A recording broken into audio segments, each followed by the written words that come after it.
I've had enough of your life. I know you're going to heaven. I know you're one of my children, but you don't want to obey. And since you don't want to obey, you know what? I think it's time for you to come to the Father's house. But before you come, I think I'll let you suffer a little bit. Right. Yep. Yeah, sometimes God has to do things like that. Amen. You say, why? Put the fear in the rest of us. You know, you got 8 kids and one gets spanked.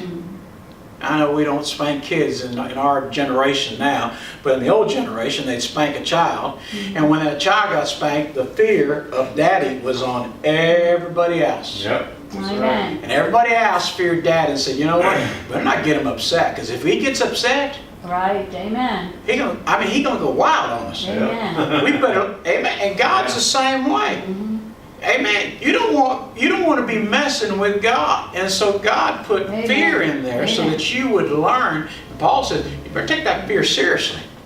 You better learn to fear God, just like when you were growing up as a little boy, you feared mama or daddy. Amen. If you got them upset, they'd just whoop on you. Amen. And so Paul's saying the same thing.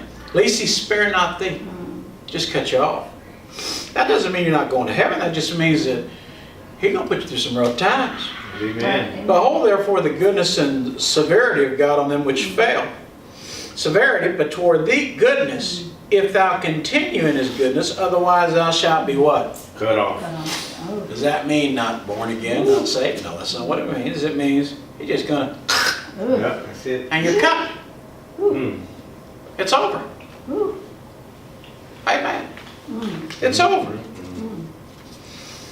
And they also, if they abide not still in unbelief, shall be grafted in. If they want to get saved, they can. For God is able to graft them in again. For if thou were cut off from the olive, out of the olive tree, which is wild by nature, and were grafted contrary to nature into a good olive tree, how much more shall these, which be natural branches, shall be grafted into their own olive tree? Amen. So the Jews can be saved. That's why we send missionaries over there. Try to get them saved. For I would not, brethren, that you should be ignorant on this mystery, lest you be wise in your own conceit, that blindness is part is happened to Israel until the fullness of the Gentiles be come in. Now, he says, now listen, I don't want you to be ignorant. Ignorant does not mean stupid. Ignorant means I haven't learned it. You don't take a child that only knows A, B, C's, and 1 + 1 is 2. You don't show them, how to do division. You don't show them how to do division. You don't know how to do division. He knows barely how to count. Yep. You don't tell them how to do, what's that other math, harder math, Susie, that's harder, calculus and things of that nature. You don't tell them, I want a science project built, and, you just don't do it with a child, because the child can't do it. Right. Amen. Yep. And so he says, listen, I don't want you to be ignorant. I want you to learn this. And he said, I don't want you to be in your own conceit.